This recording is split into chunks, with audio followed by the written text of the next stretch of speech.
আরে এমনিতেই দেরি হয়ে যাচ্ছে, তার মধ্যে বাড়ি সব কি। আচ্ছা ঠিক আছে, তুমি এখানে দাঁড়াও, আমি নিয়ে আসছি। বোন, তুমি যাকে বিয়ে করতে চাচ্ছ ও তো আগে থেকেই বিবাহিত, কি বলেন ভাইয়া? আর সে আমারই বোনের হাজবেন্ড। তুমি দয়া করে একটু শান্ত হয়ে আমার কথাগুলো শোনো।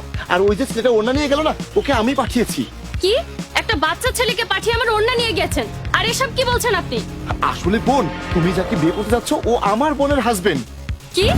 অসম্ভব, আমি এটা বিশ্বাস করি না। এটা কিভাবে হতে পারে?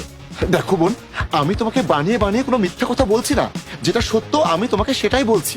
আচ্ছা, আপনি যে সত্যি বলছেন, আপনার কাছে কোনো প্রমাণ আছে? হ্যাঁ বোন, আমার কাছে সব প্রমাণ আছে।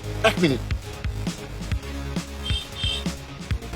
এই যে দেখো, এই যে ফটোগুলো দেখো, এই যে দেখো আমার বোন আর এই যে তুহিন, দেখছো? এই যে ওদের বিয়ের ছবি। আচ্ছা, এটা যদি আপনার বোন হয়ে থাকে, আপনার বোন তো দেখতে খারাপ না, তাহলে তুহিন কেন আমাকে বিয়ে করতে যাচ্ছে? তোমাকে সে বিয়ে করতে যাচ্ছে এর একটাই কারণ, তুমি অনেক সম্পত্তি মালিক, তোমার অনেক টাকা পয়সা আছে। আর একসময় আমার বোনেরও অনেক টাকা পয়সা অর্থ সম্পদ ছিল, কিন্তু ও ছলে বলে কলে কৌশলে সবকিছু আমার বোনের কাছ থেকে নিজের নামে লিখে নিয়ে আমার বোনকে ছেড়ে এখন তোমাকে বিয়ে করতে যাচ্ছে। তাহলে এখন উপায়?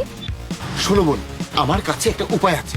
আমি তোমাকে যা বলছি তুমি ঠিক সেইভাবেই কাজটা করবে, তাহলেই আমরা ওকে হাতে নাতে ধরতে পারবো। ঠিক আছে, আমি আসছি।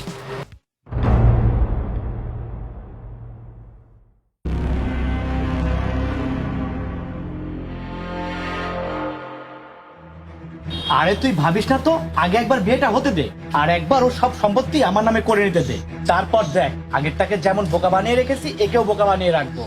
তুহিন, তুমি এখানে কি করছো? ভাইয়া আপনি এখানে? হ্যাঁ, কিন্তু তুমি এই সময় এখানে কি করছো? তোমার তো এখন অফিসে থাকার কথা।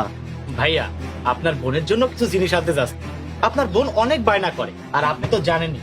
আরে একজন স্ত্রী তো তার স্বামীর কাছেই বায়না করবে, আর তুমি আমার বোনের স্বামী, আমার বোন তো তোমার কাছেই বায়না করবে। স্বামী মানে? তুহিন, উনি এসব কি বলছে? না না সামিয়া, তুমি ভুল শুনেছো। কি ভুল শুনেছে মানে? এসব তুমি কি বলছো? আরে তুই, তুমি তো আমার একমাত্র বোনের স্বামী। ম্যাডাম, আপনি ঠিকই শুনেছেন, ও আমার একমাত্র বোনের স্বামী। এখানে কি মজা করা হচ্ছে নাকি? উনার বোন যদি তোমার ওয়াইফ হয়, তাহলে আমি কে? আরে তুমি তো আমার হবু বউ, আর ওনার বোনকে আমি চিনি না তো। এবার কি মনে পড়েছে যে আমার বোনকে? তুমি এত খারাপ, তুমি তোমার নিজের স্ত্রীর বড় ভাইয়ের সামনে দাঁড়িয়ে অন্য একটা মেয়েকে বলছো যে সে তোমার হবু বউ। এই, তোমার লজ্জা করে না? তুহিন, তোমার নাটক রাখো তো। কি হচ্ছে এসব? তুমি যদি ওনার বোনকে না চিনে থাকো, তাহলে উনি কেন বলছে তুমি ওনার বোনের হাজবেন্ড? দেখো, অনেকক্ষণ ধরে সহ্য করছি, সত্যিটা বলো, কি হচ্ছে এখানে? আরে বেবি, সত্যি আমি ওনাকে চিনি না। আচ্ছা ভাইয়া, আপনি যে বলছেন উনি আপনার বোনের হাজবেন্ড, আপনার কাছে কি কোনো প্রমাণ আছে? অবশ্যই প্রমাণ আছে, আমি দেখাচ্ছি। এক মিনিট, এই যে আমার বোনের সাথে ওর বিয়ের ছবি। এসব কি তুহিন? এখন বলো ছবিগুলো নাটক। কি হলো এবার বলো, আর কত নাটক করবে তুমি?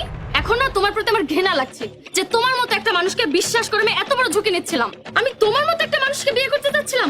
আশ্চর্য। না না বেবি, এগুলো সব ফেক। এমন ছবি কত এডিট করা যায় বর্তমানে। এসব নাটক তুমি বন্ধ করো তুহিন। আর কত নাটক করবে? তোমার কি মনে হয় আমরা কিছু বুঝি না? আমরা ছোট বাচ্চা?